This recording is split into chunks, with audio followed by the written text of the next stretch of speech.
আল্লাহর নবী বলেছেন, লা দীনা লিমান লা সালাতা লাহু, যার কাছে নামাজ নাই তার কাছে দ্বীন নাই, ঈমান নাই, চরিত্র নাই, কিছুই নাই। আল্লাহর নবী বলেছেন, আল্লাহর বান্দা এবং কাফেরের মধ্যে পার্থক্য কি? পার্থক্য হলো নামাজ।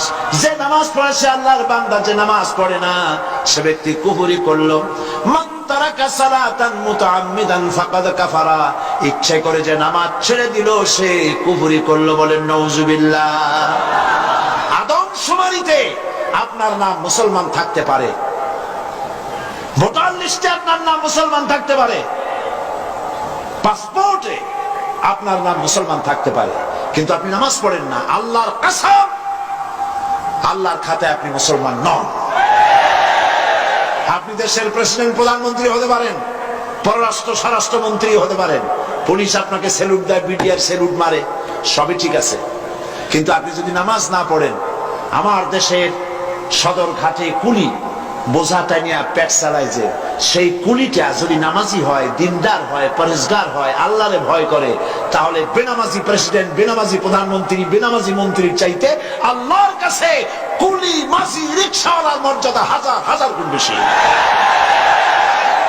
আল্লাহর কাছে কে প্রেসিডেন্ট, কে প্রধানমন্ত্রী, এইটার কোনো দাম নাই। আল্লাহর কাছে দাম কি? ইন্না আকরামাকুম ইনদাল্লাহি আতকাকুম। আল্লাহর কাছে মূল্য হচ্ছে তার যে ব্যক্তি আল্লাহকে তোমাদের মধ্যে বেশি ভয় করে। নামাজ, মসজিদে যখন দান, কি সাম্য মসজিদ, সুবহানাল্লাহ বলেন। মসজিদের মধ্যে মন্ত্রী, গরিব মানুষ, ফকির মানুষ, পানওয়ালা, সিগারেটওয়ালা, জুতায় পালিশওয়ালা সব দাঁড়ায় গেছে নামাজের মধ্যে। মন্ত্রীর সামনে এক পালিশওয়ালা, জুতায় পালিশওয়ালা দাঁড়ায় গেছে। মন্ত্রী কি বলতে পারবে, বেটা তুই জুতায় পালিশ করিস, আমি মন্ত্রী, তুই জানিস না? সব নইলে তোর পালিশের বক্স শুদ্ধ দোজকে পাঠায় দেবো।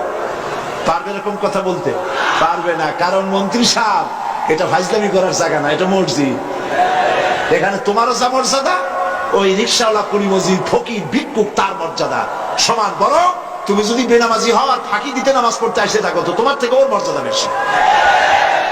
কবি বলেছেন, এক হি সব মে খড়ে হো গে মাহমুদ ও আয়াস, এক হি সব মে খড়ে হো গে মাহমুদ ও আয়াস, না কোই বান্দা রহা না কোই বান্দা নওয়াজ।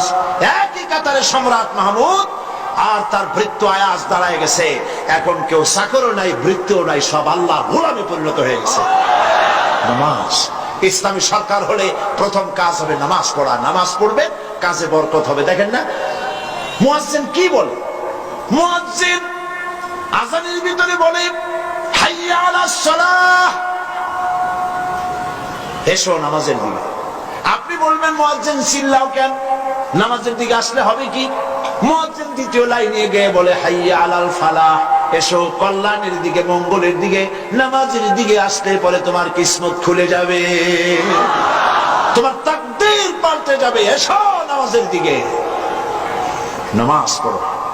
বন্ধুগণ, এই নামাজের দরখাস্ত সারা দেশে, পৃথিবীতে যত জায়গায় যাই, সব জায়গায় মানুষকে নামাজের কথা বলি। বন্ধুরা, নামাজ পড়ুন, নিজে পড়েন, বউ বাচ্চারে পড়ান, আল্লাহর কাছে দোয়া করেন নামাজের জন্য, আল্লাহ আমাদের নামাজি বানায় দাও। বলেন আমিন। নামাজ আর কেউ ছাড়বেন? নামাজ না পড়লে কাফের, কাফের। নামাজ না পড়লে মুসলমান বলে দাবি করার কোন হক, কোন অধিকার আপনার নাই। নামাজ জীবনেও আর ছাড়বো না, এই ওয়াদা করতে পারবেন? দুই হাত উঁচু করেন, বলেন ইয়া আল্লাহ, তোমার কোরআনের মাহফিলে তোমারে সাক্ষী রেখে দুই হাত উঁচু করে কসম করি, শপথ করি, ওয়াদা করি, যতদিন পর্যন্ত মালাকুল মউত আমার মাথার কাছে না আসতেছে ততদিন পর্যন্ত ফরজ নামাজ, ফরজ রোজা আর ছেড়ে দেব না, আর ছেড়ে দেব না, আর ছেড়ে দেব না। এবার চিৎকার দিয়া বলেন, ইয়া আল্লাহ, আজকের এই কসম, আজকের এই শপথ, আজকের এই ওয়াদা আমার মৃত্যু মৃত্যু পর্যন্ত আমাকে পালনের তৌফিক দাও।